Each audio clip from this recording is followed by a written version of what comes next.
Greetings, Mark Brown here. We're going to be looking at how we can actually download this Google slide here to PowerPoint. Yes, we want to download this as PowerPoint. Yes, Microsoft PowerPoint. So first thing we wanted to do, come right to your file. We're going to come all the way down. Notice it's a download. So come right here. Notice a Microsoft PowerPoint. You want to click right there. And then definitely you will see exactly what's going on. If you notice right up here, actually show you. Right, it's a downloading progress. Definitely. So far, notice right here. Show you. We can come right here on a file explorer right here. You click on that.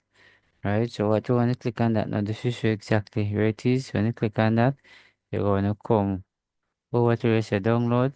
And this is the presentation right here. You can actually cut it or drag and drop it on the desktop. Just like this. Just the same. And this is the presentation right here. And if you click on it, double click on it and open it, you see exactly how it look like. Definitely show it actually opening. And so this is a visit presentation. One thing that you have to do is just click right here, say enable it. Then you actually view it just the same. So that's exactly how you download a Google Slides to Microsoft PowerPoint. So thanks for watching. See you in the next video.